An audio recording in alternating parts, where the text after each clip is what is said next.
So one of my best friends in the NBA, one of my best friends overall, this man was in my wedding. Two-time Gatorade Player of the Year, Mr. Basketball in Florida twice, McDonald's All-American, Jordan Brand Classic, Nike Hoop Summit. This man had a 4.3 GPA his senior year at a top 10 high school in the country, and was the number one point guard in the country his senior year. With no further ado, my brother Brandon Knight. What's up with you, brother? You good? Yeah, man, we good, man. Just relaxing on this great Saturday, man. Checking out all the All-Star festivities. We got the three-point shootout about to come and start. Who you got? Man, it's a stacked field out here, man. Facts. Stacked. Big time. But you know what I'm saying? I like Book, I like K-Mid, you know, a little bit biased. I like them too, though. I know Steph in there too, though, so that's the thing. You can't go against him. That's my top three, though. Probably Steph, Book, and K-Mid. No particular order, but that's absolutely, no particular order. It's a couple sleepers in there too, though. It's tough for us to watch things like this because we know guys and we're really biased about certain things. So, you know, absolutely, you know, if I had to pick somebody off of biasness off the rip, it's definitely going to be Chris Middleton. Great dude, good friend of ours. Devin Booker being another guy that's worked with us.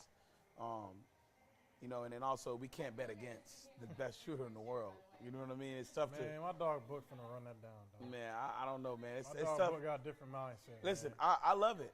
I love it. He don't care about none of that. What y'all talking about? He's a competitor. He's a competitor.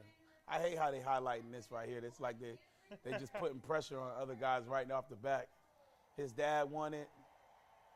You know what I mean? They gotta do that though. That's the marketing side of the NBA. Facts, man. So talking about you're a South Florida native. A lot of people don't know the simple fact about you that you're from Miami. Right. You know, talk about a little bit about your roots about Miami, just the Miami area. Shoot, was born and raised down there for a good part of my childhood. Yep. In Carroll City. Absolutely. CC Zoo. Shout out to CC Zoo, baby. Was there for a good little minute, probably till about 19 years old, and after that came to Broward. So a lot of people ask me where I'm from, and you know, I kind of claim both, you know. Facts. But I definitely say Miami. Most people from out of town, that's what they know, Miami. Absolutely. They don't really know Lauderdale and Broward like that. So, but Miami's, you know, definitely home where I'm from. I say I got roots in both places, Miami and in Broward. For sure. And you play football too. Like being Miami, Florida in general is a football state. Yeah. So that's what we us do. growing man. up, like basketball was secondary. We could to hoop us. too, but we could do everything. Yeah, we could hoop. Athletes, Listen, man. we could hoop too. Yeah, we but could hoop football too. was Hey, like the thing. You played football. we You could played run, in that. jump, all that. Like Listen, that the Optimist days in Miami was like the NFL. oh, for sure. It was ridiculous. It still is. Like, you know how many people has made it to the NFL from the Optimists in Miami. It's Right. just unbelievable. So the fact that you have the football roots lets you know that you're a true Floridian, if I should put it. For sure. You know what I mean?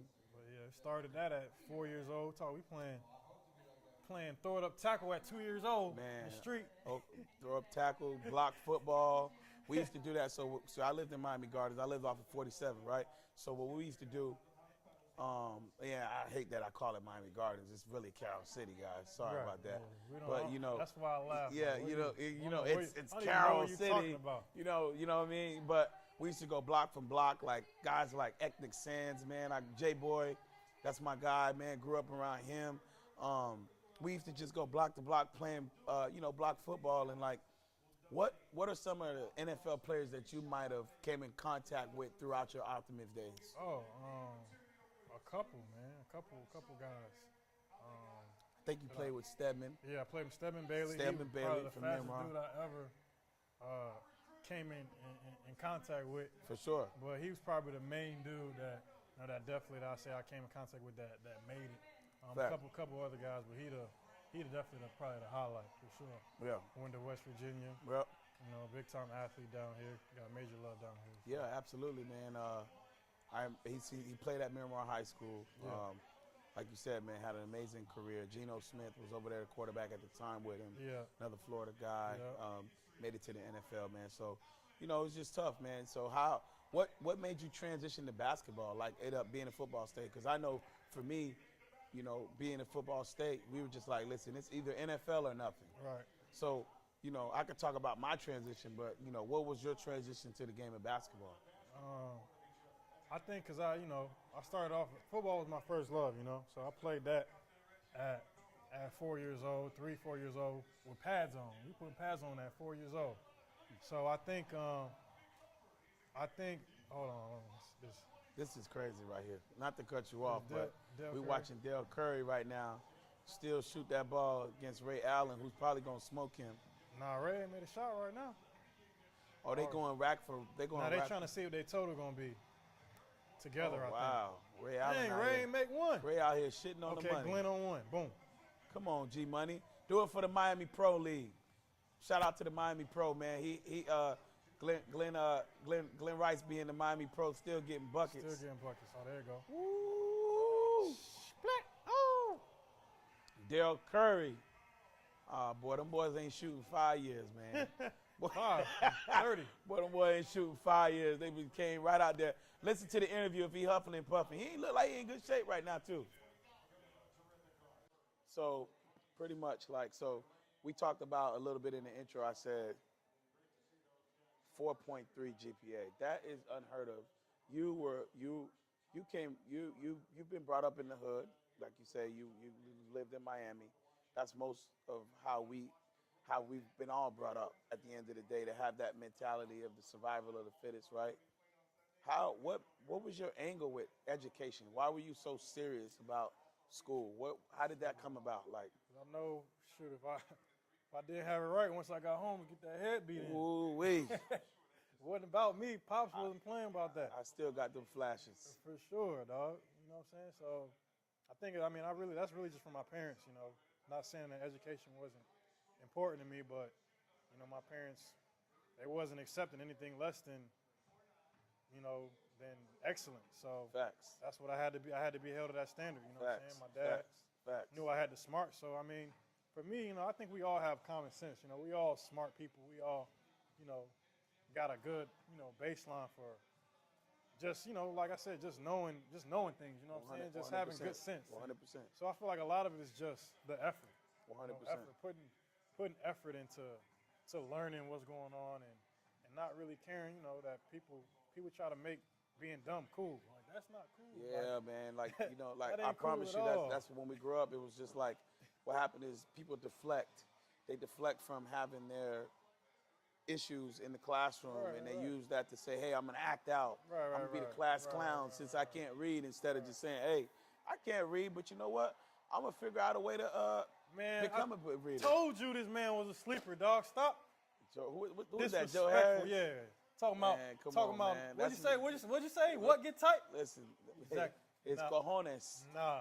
It's cojones in the big lights. Finished off with all hit every single money ball. How about that? I hear him, but every single money ball. How about that? He going to the next round. You know what? I'm going to be honest. Nah, I don't want to hear nothing. I haven't seen enough of him. You was talking about Oh, before. no, I'm staying Steph Curry. No. Who's your sleeper? My sleeper was... You can't say Damian Lillard because that ain't no sleeper. That ain't no sleeper. My sleeper, it was biased, very biased, just because a lot of people ain't going to know him as being a great shooter, and it's for sure. Is that Blake Griffin? He got the incognito. Why he look like his brother? Or the other that went to Oklahoma. He look like his brother right there. That's crazy. Blake Griffin's chilling in the cut. You got Kemba Walker over here. He's a scorer. He's not a shooter. Yeah, he's a rhythm player. He's a scorer. He ain't you gotta prove me wrong right here. He gonna get hot. The thing is, he can get hot and go knock out 2 racks. Easy. He gotta put it on the ground though. He's a dribbler. Yeah, want to put it on the floor. He put it on the floor. It's tough for him like this. Yeah, put him in the pick and roll, and now we talking. Sure. Now we talking. Put his ass in the pick and roll. Now we talking. Hey, that's a different competition though. This catch and shoot. This ain't even catch and shoot though. It's tough. Now, see, tough. what I say, when he get hot, it's a wrap. Look, when he get hot, it is a wrap. He ain't getting 25. Get hot. Get hot. I like to see guys like him. He is one of the most unappreciated players in the NBA. I mean, by far, one of the most unappreciated. He getting them all-star appearances now, though. They seen what he could do. Facts, because at the end of the day, his team is in the playoff hunt. That was the key. For sure. That's it. That's the only thing that stopped him in the future, in the 25. past. How about that? What do you got? Shout out to my guy, though. Ooh, that's okay. Hey, Kimber, you a scorer. Can't none of them boys check you out there. That's the matter. That's a fact. Ain't none of them boys can check you. Forget this game. Forget the contest. Check me in a real game. Who, Dirk? Why Dirk got his stuff on? They tripping. Dirk said, y'all not about to leave me out. Dirk on said his last, and look, you remember when Larry Bird hit that? You remember when Larry Bird was on the last leg and he made that three and he kept the hand up? Look, he shot the thing. He was in mid-shot. He kept that hand up. That's a little history right there, boy. Larry Bird always going to be nice. Joe, y'all sleeping on Joe Harris, man. I'm dis. Let's my go, guy, K-Mid. You see my boy in the back. He along for the ride. He along for the ride. Oh my God! Look how easy. So look. Gosh. So my thing is. Oh my gosh! Listen, my thing is in the 3-point contest. I look for guys who shoot effortless, who don't jump. Come on, K. Sitting on the money. Come on, K. You sitting on the money. I'm gonna say you ready for the All-Star game. How about that? That's all. Listen, if I'm him, I'm like, bro, I'm in the All-Star game. Max me. Need this.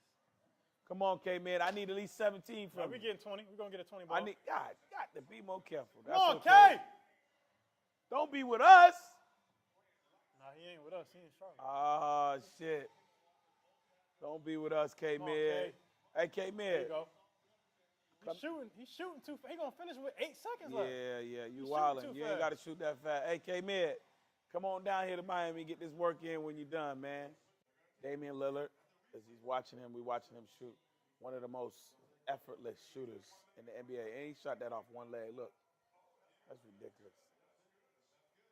He just shot it just cause, like that. The clock was expiring. One of the most effortless shooters. You agree? Yeah, no, for sure. He can shoot from anywhere. Yeah. From anywhere. Easy too. Shoot it off the bounce, catch and shoot. Yeah. He like the step back joint though. Facts. Step That's back, his thing. dribble into it. He think. Yeah. He love that right there. A lot of these guys, it's rhythm. You know, it's rhythm. Beat. That's rhythm, so they can get to whatever their go-to is. So as this goes to commercial, let's talk about a little bit how we met. Why you chose to work with me. What was that experience like? You know, just for the people so they know a little bit about our history. Yeah. No, I mean, that was through Big Bro and Key, Keon Doolin, another legend from down here. I always say he paved the way for, a lot of us to do what we do. And for sure. And, you know what I'm saying, he the OG to a lot of this, OGs before him, but he my OG. So, like I said, he showed me a lot and put me in position to do a lot of things. So I always thankful for him. But, that's really where the connection came from. He met, Big Bro and told Big Bro, like, hey, you need to come work with, such and such. Come work with Stan. Come work with my guy. Work with him, take his game to the next level, get him ready for the next level. And once that, kind of happened, that's where it all started. It took off, man. Did my first workout with you, and then I knew that's where I had to be at. For sure. Yeah, man. So I remember the first workout that we had. It was a tough one. For me, it was an evaluation workout.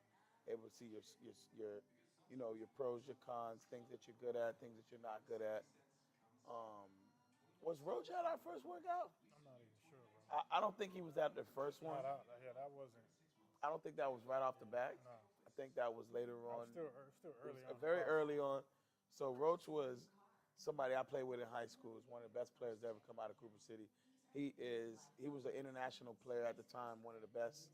And I remember just working out with you for a week, just getting reps, doing different things, teaching different things.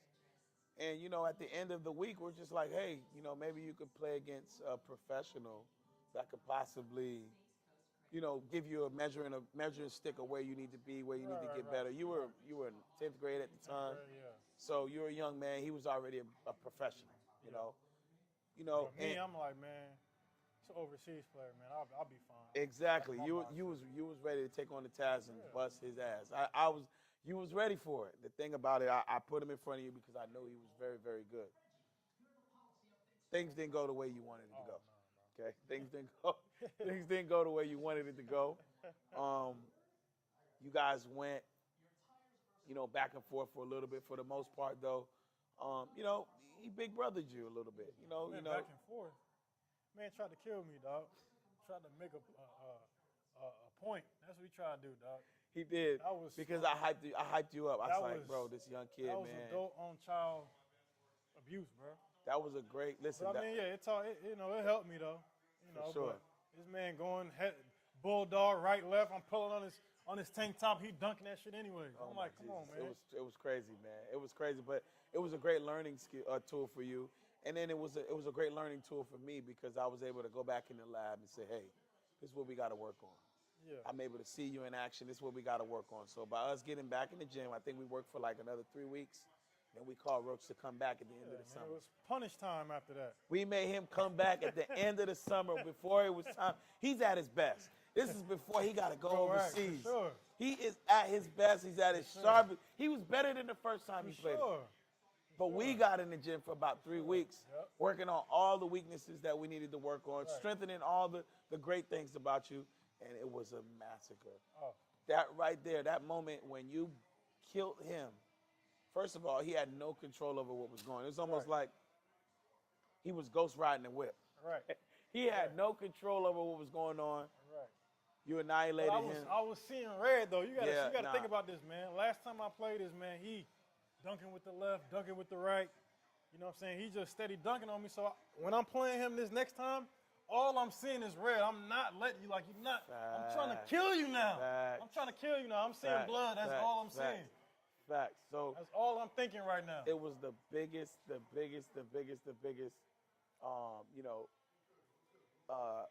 biggest learning experience for me. Even though you're the one actually out there, I was able to learn so much about you. You being so headstrong, you being so determined to get better, you being so determined to win. It was crazy. Book about to win this. I would love to see Book versus Steph. I would love to see that. Book versus Steph down the stretch. He's a scorer though. That's the thing. That's the only thing that hurts. That's the only thing that hurts Book sometimes. He's a scorer. Come on, Book. Look how easy he shoots. Crazy. Let's go. Look at Honcho. Is that Gucci man next to him? Gucci is there. Gucci there? Hell yeah, that's Gucci right there. That boy froze, boy, on that bench. So moving on. Highlighting the fact that we are both from Florida, and we talk about Florida hoops. Guys like Mitch Richmond, Keon, Udonis Haslam, James Jones, Steve Blake, Vince Carter, guys that that people don't know, like the Austin Rivers, the Kenny Boytons. Where do you put yourself? Where do you put yourself in that? Who else? So I said like Teddy Dupay in there, right? Teddy Dupay. Okay, Teddy Dupay was, oh my Jesus. So before I got to high school, I remember going to watch that game. He scored 72 points on my team. 72. Where's he shooting from? Teddy Dupay. Where's he shooting from? You would cross half court and just let it go. It was ridiculous. Oh, you know who we missing? Torian Green. Torian Green, yeah, he was good, but I like Torian Green, but I don't think he's in the Kenny Boyton, Austin Rivers. Don't forget the Darius Washington. You understand what I'm saying? Don't forget those guys. And you got the young group, the John Collins, guys like that. But I mean, I feel like they didn't have enough body of work early. They made it, during the time of, when I feel like Florida basketball started to water down a little bit. But just talking about like the people like the Eddie Jones, the Mitch Richmonds, Yeah. the Vince Carters, Yeah. right? The Yeah. Keon Doolings, the Right. Donis Haslam's, Right. the Steve Blakes, Right. the James Jones, you know, the Tim James. Yeah. I can go even deeper, like those guys. Like when you talk about Florida hoops, where do you confidently put yourself? We talking about high school basketball. High Number school, one. number Talking one. about high school basketball. High I mean, a school lot of those basketball. guys had great NBA careers. And, I'm still in the middle of mine. So Facts. We're not even talking yeah, NBA either. We're a lot of talking that, high a lot school of that basketball. Story, a lot of that story is yet to be written. But if we talking about high school, I'm putting myself number one. I feel like accolades wise, like two-time Gatorade Player of the Year. Yeah. I think that's only been done by like Kobe Bryant, Greg Oden, people like that, just, right? Just Braun myself. Just you, Bron, and who else? Greg Oden. Greg Oden. So you, Bron, and Greg Oden have that. So we talking for Florida sports, and we're talking about some of the best players ever to ever have that kind of accolade. Mr. Basketball twice. When we talk about the era of high school basketball, you being the case that you played at a private school opposed to the public school, how do you think people view that, and how do you view that as far as when you say, I'm the best high school player to ever come out of Florida? So how do you view that? Like, do you think that, damn, I wish I played for a public school, or do you feel like, hey, it really doesn't have a problem, or it really doesn't interfere with your greatness as a Florida basketball player? I don't think it does, because, we did play those schools. We won games against them. We lost games against them. I had 40, 50 against them. So, 40, 50? Huh? 40, 50? 40, 50. We played Dillard a couple times, played Ely. Yep. Like I said, it's basketball at the end of the day. So I don't really see that playing a huge factor. And you got, Heritage who to be honest with you, like when I was in school, like a lot of the top elite public school players started going to private school. Going to private, especially like, during your era. Like, during your era, 100%. You had Ray, who was at Pace, a 4A school at the time. Yep. That was considered public school. 4A through 6A was considered public school. Yep. And they had success. He came over to Heritage with another player that had won a state title in a 6A school at Ely and Kenny Boynton. As a freshman, I think. Yeah, as a freshman. You know what I'm saying? They came to private school. So when I was, in high school, a lot of the public schools, they still were competitive. They had a lot of players with dog. You know what I'm saying? For sure. I just love to hoop. But I would say private school had like the players that were ranked, nationally and and top 10. Cardinal Gibbons had a couple players that were ranked. You know what I'm saying? That's a private school. For sure. I think they might have been 4A too though. But so when you look at the eras, right? Say for instance, I graduated 03, right? My 01 year, I just literally moved up to varsity, right? And we had to play against a Dillard team that was number 5 in the country, right? Right. And they went 6'11", 6'9", 6'6", 6'4", and 5'10". Right. Have you ever seen anything that big for a high school that you ever played against? Mind you, everybody in that starting lineup was a Division I basketball player. Right. I think I won't say that's an NBA lineup. That's my point. That's why they're unheard of. That's why older guys will look at it and say, "Well, damn, look at the era." Yeah, but in my mind, like I said, you killing that anyway. I'm still gonna go get 40. Like I said, win, lose, or draw, I'm gonna still be myself. You're gonna be yourself. Be nice like that, especially in high school. That ain't a question to me. I feel like that era of basketball had. Like I said, I caught a lot. Some of those guys I played against on the tail end of them in the league, and I've seen a couple of them guys. So for sure. I'm not really worried about that for sure. Like but we talking high school now. I'm just saying though, that's still a reflection of who you are in a way. Sure. Like somebody like a Eddie Jones that was at Ely himself, right? Yeah. Eddie Jones was an amazing basketball player in high school. For sure, yeah.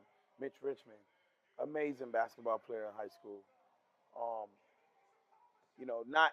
Not being biased about what their NBA career per se looks like.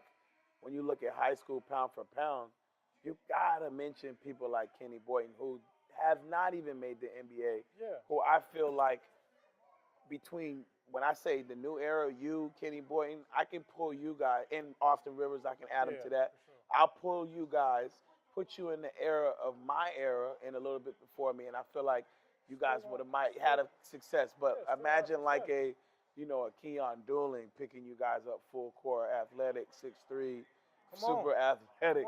You know what I mean? Like, those are the questions that they look at. They look at it like this. They look at it like this. Mitch Richmond, come on. Every one of those teams back then in that era always had a superstar, and it had an all-star, and it had somebody that was all county. You understand what I'm saying? Like for you, no, it's no shot at your team, but for the most part, when you look at guys that were going to be super successful at the next level, when I mean next level, I mean high Division I, it was mainly you. Yeah.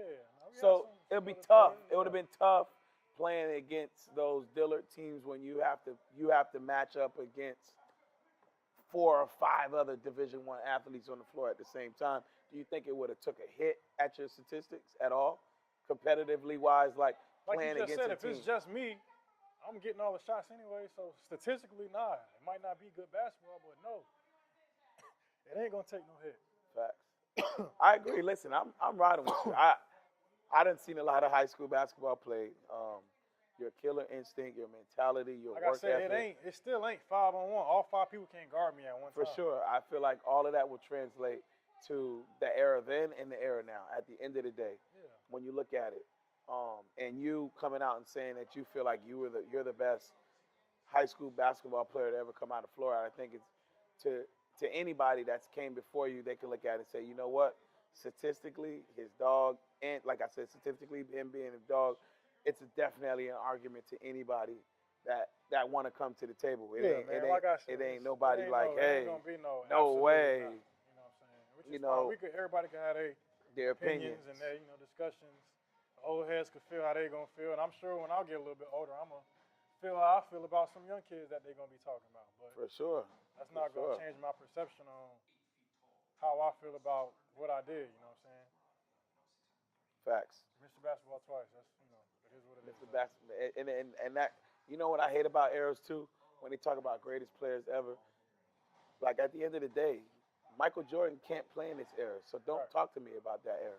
At the end of the day, you measure somebody from where they play, what they're playing in. Like, so Jerry West, like I think it's some exceptions. Like people like Jerry West. What about Jerry West?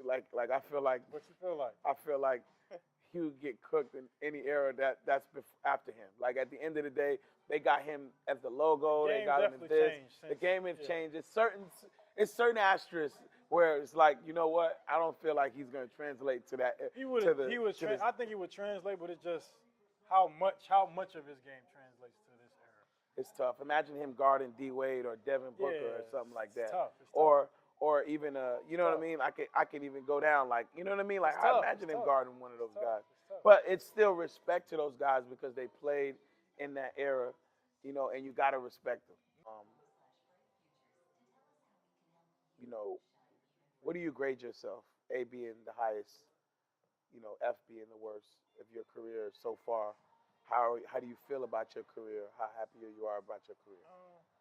I'm happy about my career. Sure. I feel like I made the most out of the situations I was put in. For sure. I feel like a lot of your success is based on a couple things: opportunity, timing.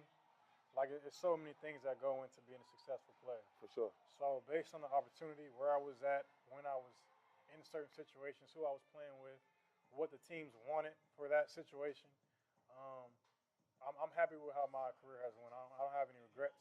For sure.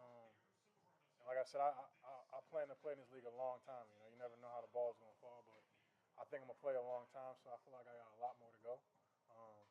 But at the end of the day, like I said, you got to make the most of your situation. All the teams that I've been on, I feel like I've had good years. For sure. Outside of maybe Houston, where being injured and coming back from injury, they didn't give me much of a chance to really show that they're trying to win a championship, which is all good. Yep. All business, But like I said, it's all gonna come full circle. For sure. But like I said, every situation I've been in, I try to make the best of it, and I know I have. So. Absolutely. One of my favorite seasons for you, to me, was your best season, but it wasn't your best statistical season.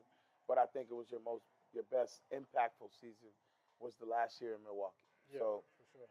The year before that year, you guys won like what 10 games or something like that. I don't know. We didn't win. You know, you didn't win a lot of games, and the next year you came in, and I think by All-Star break you guys were like top 5 in the East. Yeah, top 4. You had top 4. You had NBA guys rooting for you, Right, sure. telling they're going out in the public like a Dwayne Wade saying, "Hey, I want Brandon Knight to take my place in the All-Star game because I Right. feel like he's impacted his team Right. at a very high level and got his team winning." Right. And then you get traded. Yeah. So talk about the business, how the business has affected your career as well. I mean, Like, I think that's kind of, you know, as a young player, you don't really understand how much business goes into the NBA. 100%. The NBA is a multi-billion-dollar industry, so I mean, it's really driven by business. You know, basketball is Facts. a huge part of it, but like I said, you know, it's a money industry, and like I said, it's a lot of stuff we could talk about, but a lot of the decisions that are made with teams are not basketball decisions, but business decisions. There's only a few teams that really try to keep it all about basketball, and when you get into a situation like that, you know, you love that. You know what I mean? You love that it's about basketball, but like I said, it's a business at the end of the day, so you know, a lot of stuff comes with, you know, players making business decisions and they get a bad rep for making a business decision. Facts. But teams can make business decisions all Facts. the time 100%. and not get penalized for it, or not get, you know, the fans aren't looking at them sideways, but they look at the players sideways. So I think we all have to just realize that it's a business. And like I said, a lot of stuff that happened in my career has been business decisions by teams. And like I said, so when the power comes towards the players, not just myself, but other players, and we make business decisions, fans and everybody else have to respect that. That's just what it is. I feel like as rookies, when you guys first come in the NBA, you guys have aspirations to be this best player ever to ever play basketball, Hall of Famer, All-Star, Right. all these different things. And I feel like the business, you know, definitely comes and deflects those situations, Yeah. and it alters your mentality on where you want to be Right. and cap yourself out. So at this point, what is your goals? Like, what do you? I'm never gonna put a cap on myself, man. So Okay. So even what are your goals? 7, 8 years into the league, for me, just continue to get better. For sure. Coming off an injury, just to get back to that and even better. Like I said, I'm never gonna ever put a cap on myself. If I can be in the MVP race, guess what? I'm gonna believe that I can be in the MVP race. If I can be an All-Star, I'm continue to believe that. You know Absolutely. What I'm saying? So, Absolutely. I was knocking on the door before, and like you said, got traded. You know, had some business things that happened, but like I said, I'm never gonna cap myself. You know, I'm gonna always just go in and try to help a team be better, help a team move forward, and be the best player I can be, and see where the chips fall. Like I said, I'm happy with how I am. I haven't made an All-Star game yet. For sure. For sure. You know, but like I said, I'm still happy with my career because I made the best out of, you know, situations that I've been in. Absolutely. You know what I'm saying? A lot of people say I should have been an All-Star already. You know what I'm saying? Absolutely. That's why I said a lot of it's based on circumstances. You know, players know. Like, you know what I'm saying? We know. We know who can hoop. We know who can't. You know, we respect each other's game. So, like I said, at the end of the day, I'm happy with what I've done. But there's still a lot more to go. You know, a lot more to go. So, like I said, I'm never gonna put a cap or a ceiling on myself. But For sure. you got to also understand and you know, be realistic about where you're at. You know, Yep. every season is different. Every situation is different. So, if a team gives you the opportunity to go out and you know, take a lot of shots and, you know, be a primary focus on that team, you got to take advantage of that. They come in and say, hey, at this point in your career, we want you to do this, and you got to do what's best for you. You know what I'm saying? You got to make the most out of that situation. So that's what I said I'm going to always do, and that's what I've done. So, like I said, I'm happy with where I'm at and where I'm going. Yeah, absolutely, man. To touch on that, I think that your career has gone great. You've shown a lot of the things that you've done in college was able to translate. A lot of the things that you were able to do in high school was able to translate to the league. So that's the thing I look for. I see a lot of guys, McDonald's, All-Americans, this, that, and the other, and they come in the NBA and they don't become that type of guy. Sometimes they don't even make it in the NBA. NBA, that's number one. yes. I've been in for 8 years, and like I said, it went by quickly. But a lot of guys can't even say that. You know, they in 2, 3, 4 years. For sure. And they can't even say that. So to be in 8 years, going on 9 next year, like I said, a lot of people can't even say that. You know what I'm saying? Facts. League average is 3, 4 years, and it's getting shorter. Unbelievable. So Unbelievable. To to be able to say, man, I was at least a 9-year vet, man. At minimum, At minimum. that's saying a lot. So like I said, I'm blessed, and like I said, if this was me when I was younger, I wouldn't have been happy about saying, oh, I was a 9-year vet. For sure. Blah, blah, blah. But now you that I'm grow. older and You I grow. have perspective, man, You grow. that doesn't happen, a lot. That's a blessing, man. So like I said, I'm happy with that. Like I said, and I'm gonna continue to strive to play longer, play better, and continue to get better as an individual and as a player. Seeing the team that you're on now, the Cleveland Cavaliers, a lot of opportunity. Um, you know, they're not doing as well as they thought they would do. A lot of different trades, different situations. I love their GM, Kobe. It's a good friend of mine. Um, Looking at somebody like a Colin Sexton, right? Yeah. He reminds me a lot of you about Right, as far as style of play, mentality, and also opportunity. I Right. think his opportunity is a little bit greater than it was for you, but Right.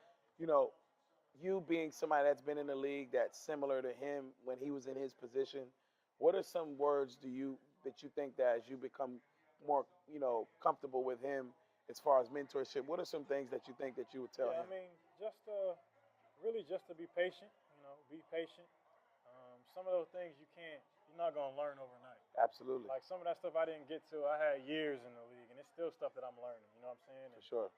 Pace and stuff like that. So it's gonna come over time, but not to get frustrated with it. Older guys, and that's the biggest thing. Me being in Cleveland so far, I can truly see the vets there. We really want. Woo! Watching this dunk contest too. This is crazy. Yeah, Kentucky dude. Yeah, you know what I'm saying. There go Westbrook, man. He never gonna. Westbrook. Kentucky guys, man. We gotta represent Hami with the left hand windmill. You know what it is. Some of the vets, a lot of times they don't always look out. You know what I'm saying? They don't always For sure. They don't always put their best foot forward with trying to get a young guy, better and help him grow and succeed in this league. And it's a shame, but with the Cavs, that's not the case. All of our vets, they want the best for him, and they always telling him things to help his game. So as for that, for me, it would just be listen to those guys. They've been where you're at, and they've taken steps that you're trying to take. So we want nothing but the best for you. The better that he is, the better that our team's gonna be. So we all want to win and be successful. So my biggest thing is just telling him just to listen to those guys. For sure. Listen to them and put it into place. And to not to be the same player. Take those steps every game. It might be a minor step, but as you add those steps up, you're gonna be a much better player. That's my absolutely. biggest words to him. Absolutely, man. Well, you've learned, from the vets that you've been around. Some been good, some not been good, but you've been in the league long enough to know what to expect. Right. So you're able to, lead him the right way. You want him to, if you get traded again or when you're done playing, you want him to say, "Hey, man, Brandon was with me and he really showed me the rope. He really cared." For sure. A lot of guys don't have to care. You got a lot. You got people got families. People got different things. So to put that extra effort into another young man or a young player to give him the ropes and go through things that you went through and give him that extra, ups on the actual, on your opponents and in the NBA, it's a blessing, man, that you're able to do that for guys, man. So we're gonna ask a fan a question. I think our last segment of the show, where we just literally, a fan asks a question and we touch on it. I'm gonna let it go on my live stream, and I'm gonna see a couple of the questions asking, and then we're gonna pick the best one. Whatever the best one is, we'll both you can ask me a question, and then you can ask Brandon a question, and we'll go from there. So we'll go on my live stream.